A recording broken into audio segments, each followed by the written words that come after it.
Olha só, eu vou tentar contar a história como eu vim parar no mundo de humor com a minha voz natural, porque como personagem eu não consigo contar com a riqueza de detalhes.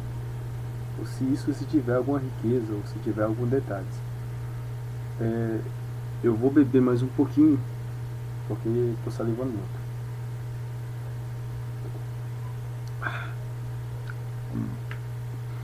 Eu não estou com a garganta muito boa não, então para poder fazer a imitação fica difícil. Então, vamos lá para o nosso portfólio. Eu comecei no humor cedo, com uns 6 anos de idade, 7 anos de idade, eu já brigava sobre as ruas de São Paulo. Comecei fazendo humor na rua, mais presente dito nas vielas do trem, em São Paulo, em 1987, por aí. 87. Não, 85, por aí.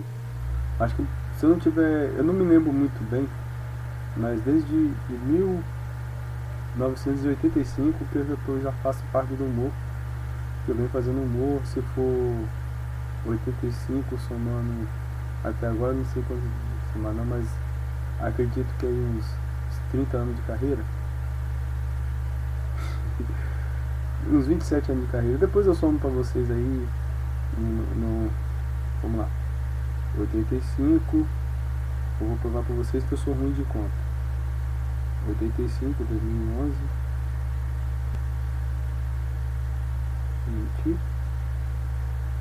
20 menos 6, 26 anos de carreira.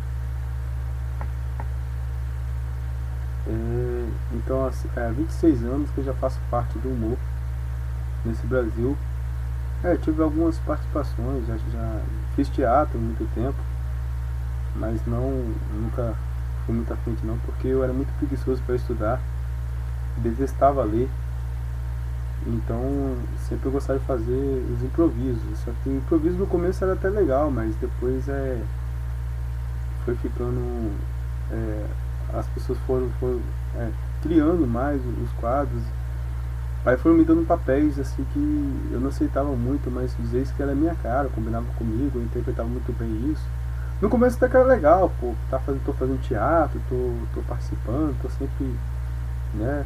E aí aconteceu o seguinte, quando os amigos meus há muito tempo que eu já estava fazendo teatro resolveram vir e ver o que eu estava fazendo, foram ver os personagens que eu fazia e veio as críticas, né? Porque eu só fazia papel de morto. Na maioria das vezes eu era morto, taxista, ou escravo. Geralmente eram os personagens que sobravam para me fazer. Porteiro, motorista.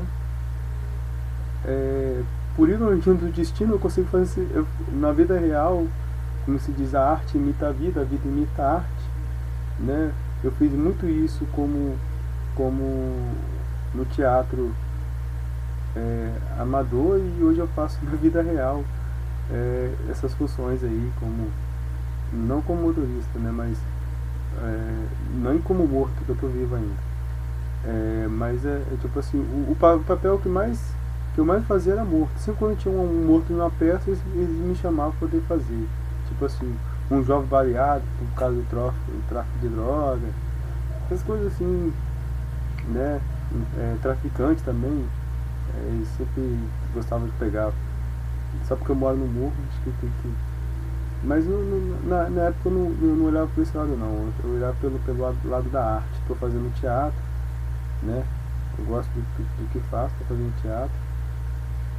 E isso aí. Mas o teatro com humor, em 85 aconteceu da seguinte forma, né? Foi onde eu comecei a trabalhar minhas interpretações, assim, quando criança. Eu tinha uns 7 anos de idade, por aí, não me recordo bem. Aí meus pais iam trabalhar, eu morava com meu pai na época, em São Paulo, e meu pai ia trabalhar, e, e deixava sob a responsabilidade da irmã da minha madrasta. Minha madrasta também trabalhava e ela tomava conta de eu e mais 3 irmãos pequenos. Sem meu pai saber, né, para você ver como é que hoje tem o conselho tutelar que fiscaliza esse tipo de coisa assim, né, cobra a responsabilidade, a mídia também faz um papel bem de alerta sobre a respeito disso, aos perigos, essas coisas assim.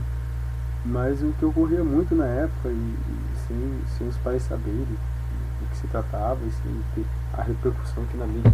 Se o que aconteceu na época fosse hoje em dia, ai meu Deus do céu. Mas era comum esse tipo de coisa, embora a revolta era a mesma. Então meu pai ia trabalhar, deixava sob a responsabilidade dessa babysitter, né, vamos taxar assim. E ela gostava muito de dinheiro, né? E como era comum já, menino de rua pedir, né, se apossar de uma deficiência física para poder atingir os corações das pessoas, para poder negócio. Então, o que ela fazia, como eu interpretava muito bem já, sem saber o que era interpretação, sem saber o que era humor, eu fazia minhas interpretações, me fazia de cego, me fazia de caolho, me fazia de manco, me fazia vários, cada esquina era um personagem diferente. Daí que começou a Video Show 100, né? Eu contei que a Video Show 100 tem uns 15 anos aí, mas na verdade, se for olhar por esse lado, tem mais tempo aí, tem 26 anos. Onde eu fazia, mas era uma coisa assim que eu fazia totalmente inocente, não tinha nem noção, nem noção. E fazia porque eu tinha medo de apanhar. Ela ameaçava a gente, né? Se a gente contasse para nossos pais, ou se alguém soubesse do que a gente fazia, ela podia acabar matando a gente. Então a gente, criança, qualquer coisinha assustava a gente, né? Hoje em dia as crianças hoje em dia não se assustam tanto assim, né? Mas na minha época, né, a gente se assustava muito, né, tipo de coisa assim, então eu tinha muito medo. E também não tinha tanta noção do perigo do risco que a gente tava passando, né. Então todas as tardes eu saía de casa, levava a gente pro centro de São Paulo, cada dia em um local diferente, e depois a gente voltava. Aí ela pegava o dinheiro que a gente arrecadava, não só eu, como minhas irmãs também, acontecia da mesma forma, e foi assim. Depois de muitos anos já de acontecido, eu estava morando na Bahia já, com meu pai, aí sem querer a minha irmã mais velha deixou escapar essa história.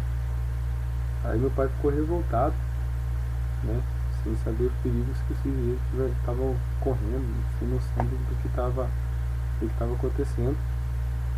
E até pensou em tirar a vida dessa pessoa, mas por ela ser irmã, minha madrasta conversou muito com ele e definitivamente tirou da cabeça do meu pai essa revolta assim, de tirar a vida de uma pessoa, mas que ficou a revolta. Aí meu pai veio a mim já, eu já tinha uns 11 anos de idade, perguntou se a verdade batia, se a história era verdadeira. Eu falei que sim, confirmei. Por que eu não falei? Porque eu tinha medo, né? Todos nós tínhamos medo, e a gente não tinha noção do que a gente estava fazendo, simplesmente, né? Até os 12 anos, quando eu falei com ele, também não tinha noção também do que a gente estava fazendo. Só hoje, acompanhando a evolução das pessoas, né? Acompanhando a evolução do mundo, do cotidiano, das pessoas, né? Acompanhando a evolução de todo mundo, que a gente pode estar, que a gente chega a uma conclusão, o perigo que a gente estava correndo. Mas é minha trajetória, não é pra falar da minha tragédia pessoal, mas mas foi assim que eu comecei a ter esse molejo por humor, molejo pela interpretação. E gostava muito do que eu fazia, também gostava do que eu fazia, sem ter noção, eu gostava, achava divertido. Pra mim era só uma brincadeira, né? Eu encarava isso como uma brincadeira. Aí, passados os anos, fui morar na Bahia também.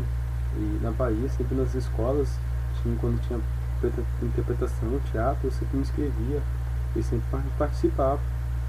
E por incrível que pareça, eu sempre, principalmente quando era a abolição dos escravos, né? Sempre eu estava ali fazendo papel de escravo ali. Ainda continuo fazendo papel de escravo hoje, mas então, lá eu estava interpretando, hoje não, hoje eu estou vivendo. Mas foi assim, aí foi indo. Depois voltamos para São Paulo de novo, em 1989, eu voltei para São Paulo, até no mesmo ano que, se eu não estiver enganado, se não tiver falha da memória agora, não foi preparado isso, foi um ano que entrou no ar o Domingão do Faustão, não me recordo o mês, mas eu sei porque foi o ano também que a minha irmã caçula nasceu. E então a data que eu me recordo isso foi no ano que eu voltei para São Paulo. E convivi lá até os 13 para 14 anos. Aí quando eu vim morar aqui em Vitória. Foi uma fase difícil, né? Até lá em São Paulo tinha tudo, já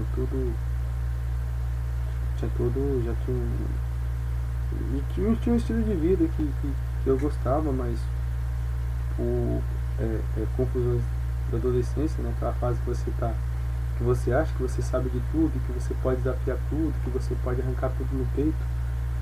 É uma fase muito perigosa pra gente.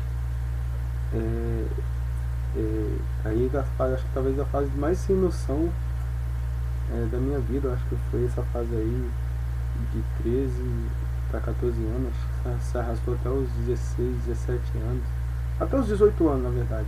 Foi quando 18 anos foi quando eu saí da casa da minha mãe e decidi morar sozinho. Foi quando eu aprendi a ser homem, foi quando aquela fase mais de moleque acabou, onde a responsabilidade, né, conviver longe de pai, longe de mãe e depender só do esforço próprio, né, me fez crescer muito como pessoa, como ser humano, né. E por ironia do destino, que não vem ao caso agora, mas futuramente eu vou estar contando essa história para vocês, eu vim e voltei a morar com a minha mãe. E tô até hoje. Até hoje eu moro com minha mãe ainda. Tenho 30 e poucos anos e eu moro com minha mãe. Assim, tecnicamente eu moro com minha mãe. Tecnicamente eu não moro com minha mãe. Não sei se vocês vão entender. Tipo assim, eu moro em cima da casa da minha mãe. Mas por morar em cima da casa da minha mãe, eu moro com a minha mãe. Ou não? Vocês entendam como vocês quiserem. Então foi bem assim que começou a minha história de humor. Aí nesse período, quando eu voltei a morar com minha mãe, foi na época que foi uma época boa, uma época onde a literatura soberava muito em minha vida, entendeu? Onde eu decidi ser escritor, compositor e cantor. Os três eu fracassei, né? Não virei escritor, já não escrevo mais na música. Eu já fiz mais de 200, 300 músicas aí, tá? Muitas se perderam ao longo do tempo. Alguns eu deixava, às vezes não tinha cópia, eu deixava que eu confiava que ia estar tudo aqui na mente, que eu me esqueci das letras das músicas minhas também. Então às vezes a letra que deixava as pessoas que eu conhecia no meio do caminho, assim, ainda mais quando uma letra que eu gostava muito, eu falei assim, só tanto pra você. Então eu ficava assim, não tinha noção tipo assim, uma coisa que eu fazia porque eu me sentia bem, porque eu gostava de fazer mesmo, gostava de escrever. Então foi quando como compositor, foi uma fase de compositor. Aí, onde eu parei de escrever, não me recordo o ano, mas acho que talvez foi em 2001. Não tenho certeza, depois eu vou estar pesquisando isso pra vocês. Quando teve o Festival da Música Popular Brasileira, que foi transmitido pela Globo, e eu me inscrevi nesse festival. Foi uma fase muito boa, tem histórias muito boas. Isso devido a toda a minha dificuldade financeira, dificuldade, falta de conhecimento de música. Hoje em dia eu tenho muito mais noção em termo musical do que eu tinha na época, assim. Então, mas na época eu tinha muito mais vontade, muita mais aventura, era mais cabeça erguida, arriscava mais do que hoje. Hoje eu tenho mais pé no chão, mas sou mais cabeça do que futurístico, né? Então, mas foi uma época muito boa. Mas eu acreditava mesmo que ia ser cantor. Na verdade eu não queria ser cantor porque eu achava que eu cantava muito mal, né? Hoje em dia vocês veem que eu tenho razão, que eu canto mal pra caramba mesmo, né? Eu queria ser compositor mesmo, escrever as músicas, assim, ver minhas músicas aí na voz desses grandes intérpretes aí da música popular brasileira, pessoas que cantam muito bem aí, que eu admiro muito como cantor. Então era o meu sonho de realização. E como compositor, tipo o Nelson Mota, né? Semelhante assim, claro que não chegaria aos pés do Nelson Mota, né? O que o cara representa pra música aí é fora de série. Mas era tipo assim, escrever os livros assim e espalhar composições aí. E era o meu sonho, assim, um sonho de realização. Aí eu tinha muitos escritos, né? E eu escrevi tudo à mão mesmo, tudo escrevi na mão, caligrafia, tudo caligráfico. Aí tipo assim, foi quando eu corri atrás de uma editora para poder mandar meus livros para a editora, né? Alguns escritos que eu tinha para a editora. Mas aí com os contatos que eu fiz, eles falaram que sobre o manuscrito eles não pegavam, porque dava muito trabalho, um negócio assim. Que eu teria que mandar uma cópia, né, do que eu tinha escrito, datilografado, né. Aí foi onde eu fiz a correria de correr atrás de uma máquina de escrever. Parece até brincadeira hoje em dia falar uma coisa dessa, né? Mas foi quando eu corri atrás de uma máquina de escrever para poder escrever meus livros. E era tudo datilografia, não sabia, não fiz curso de datilografia, era tudo ali, né? Bem negócio. Hoje em dia até nas novelas faz uma sátirazinha com a máquina de escrever, né? Mas que foi muito importante para muita gente, né? Muitos empregos, muitas famílias se conseguiram através da máquina de escrever. Vou tomar mais um pouco aqui para poder molhar a garganta, porque na medida que a gente vai falando vai salivando muito, ou então a garganta se resseca rapidamente.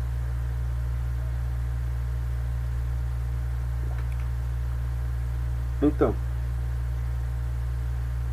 sobre a máquina de escrever. Aí o meu padrinho tinha uma máquina de escrever, emprestou-me. Aí eu escrevi um bocado de músicas, composições, livros, né, que se perderam. Uma vez, por 2 vezes já aconteceu, né, uma dessas chuvas aí, dessas revoltas da natureza, eu procuro colocar assim, em uma dessas revoltas da natureza, essas sujeiras que caem em cima da calha daqui transbordou, e justo nessa próxima calha tinha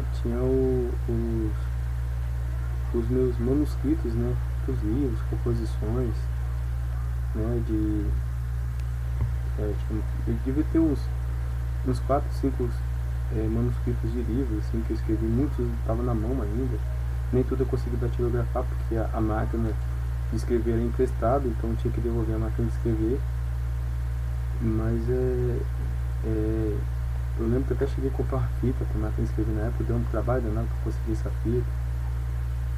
Mas aí foi quando a pessoa chegou pra mim e falou assim, pô, por que você não compra um computador? Eu nem sabia que você tratava um computador, se você quer saber. Por incrível que pareça.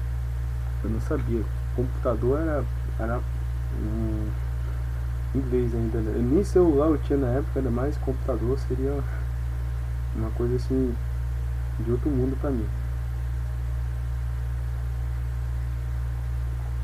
Aí quando eu tava estudando, foi quando surgiu aquele programa do governo, se não me engano foi Fernando Henrique, foi o governo do Fernando Henrique, FHC, que implantou os computadores nas escolas. Mas eu trabalhava durante o dia, estudava à noite. Então, pelo programa do governo, a gente não tinha acesso a esses computadores. Aí no trabalho escolar, que, que nós concorremos aqui para poder negócio de escola na época, aí num desses trabalhos aí com um colega, era um grupo de 4 pessoas, nós fizemos um trabalho que fomos premiados, graças a Deus, na época fomos premiados, era AIDS na época, foi o nosso assunto bem discutido na época, assim, a gente apresentou um trabalho bem legal. Eu particularmente não fiz nada, não fiz nada. Eu falo pra você ele tava ali no trabalho, ali, pá, não. Simplesmente, tipo assim, eu reuni a galera, entendeu? Eu era mais comunicativo da nossa turma e a professora achou que eu era comunicativo e tipo assim, a pessoa, pô, ele é comunicativo, deve ser inteligente, né? Acho que foi aí que ela se enganou. Mas devido ao meu lado comunicativo, eu consegui, enquanto eu sabia quem era os inteligentes da sala, quem era. Formei um grupo bom de pessoas e nós fomos premiados por isso. Na entrega do prêmio eu não fui porque eu estava trabalhando.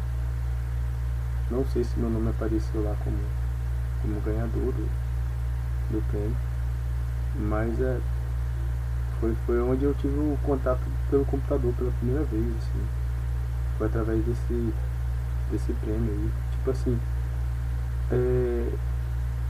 independente de eu ter ganhado o prêmio não, de eu ter ido lá, se meu nome estava lá na relação do prêmio não, mas tô contando essa história que foi onde eu tive acesso ao computador. Isso, se não me engano, foi em 95, eu não tenho certeza, mas acho que foi em 95 que ocorreu isso aí. 95, 96, não tenho certeza. Mas foi assim que eu tive contato com o computador. Fiquei maravilhado, né? Pô, era o Windows 90. Eu sei que o Windows era 95, mas não sei se o ano que ocorreu isso foi 95. O ano eu não me recordo de cabeça. Só falar pra vocês que eu recordo detalhadamente qual foi o ano, isso eu vou estar mentindo pra vocês. Mas acredito que seja 95.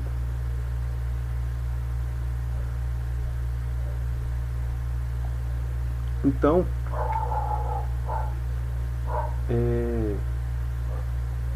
o nosso.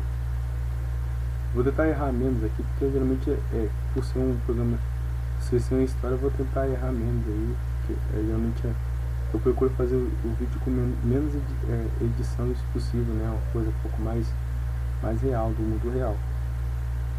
Pelo menos é a minha marca que eu tento trabalhar em cima daí, o vídeo com poucas edições, assim. Eu só quando eu quero fazer edições mesmo, só pra sacanear.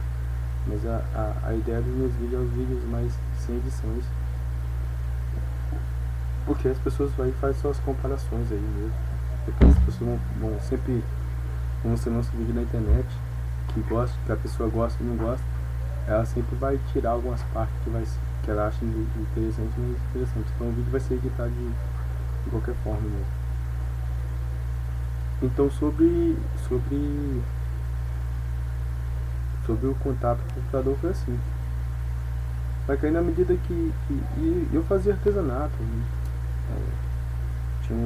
Na época eu queria fazer faculdade de artes plásticas, porque eu gostava de fazer artesanato, onde eu fazia uns bicos de fazer algumas coisas assim de artesanato e ganhava uma graninha aí, uma grana por fora aí, que ajudava a bancar parte do meu estudo e as coisas que eu tenho hoje.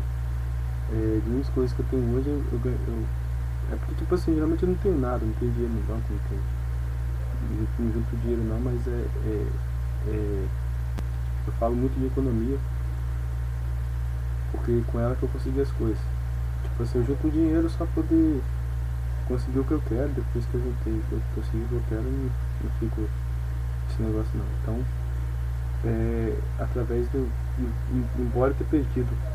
Voltando ao assunto, embora eu ter perdido parte dos livros, parte das inscrições que eu tinha nessa enchente. O que aconteceu é o seguinte, a calha transbordou e vazou tudo pro lado da minha casa, né? Quando eu cheguei do serviço, minha casa tava uma piscina. Tava uma piscina aqui, entendeu? E minha irmã não morava aqui do lado ainda, só tinha eu que morava aqui do lado. Minha casa tava em piscina, aí que eu olhei assim. Eu fiquei sem reação, na verdade. Eu não sabia se chorava, não sabia. Chorar eu não chorei. Mas eu fiquei, sei lá, meio sem entender o que negócio. Talvez eu não fiquei abatido na época. Porque na época eu não se abatia por qualquer coisa não, era mais cabeça dura. Mas eu não fiquei muito abatido porque eu achei que eu ia conseguir escrever as histórias que eu perdi tudo de novo. Que eu ia conseguir ter as riquezas e detalhes dos livros que eu escrevi tudo de novo. Os livros, geralmente eu perdi todos eles, os 4 livros que estavam escritos, né? Tenho aqui na mente alguns, mais ou menos o contexto que seriam as histórias. Tem alguns rascunhos escritos aí, alguns outros cadernos aí da época. As músicas também, perdi a maioria, né? Algumas eu devo ter escrito aí, perdi alguns rascunhos aí. Mas foi aí que, perdi tudo e voltei. Eu pensei, agora eu vou comprar um computador, porque não dá pra escrever tudo na mão. Eu vou demorar um tempo danado pra escrever tudo na mão de novo, tempo. E o que pega pra gente às vezes é isso aí, às vezes é o tempo, né? A gente não tem aquele tempo pra poder fazer tudo de novo.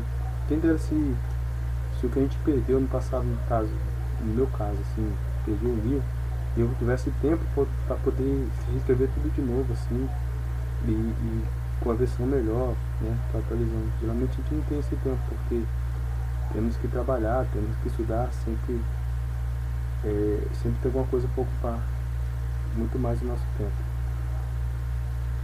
Mas foi assim que começou a minha vida no humor. Tipo assim, só que eu comecei fazendo humor,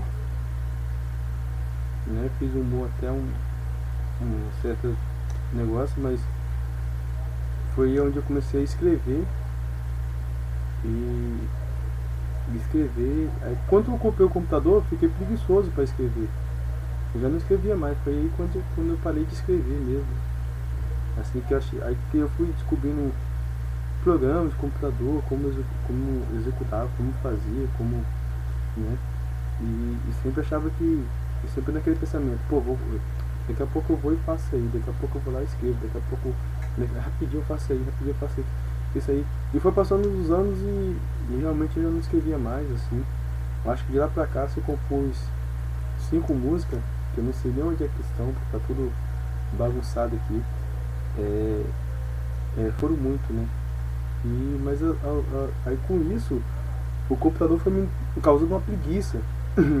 Não sei se foi preguiça intelectual, mas foi me causando uma preguiça. Eu já não criava mais nada assim em termos de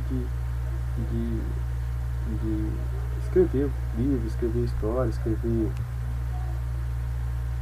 composições, né? Então, mas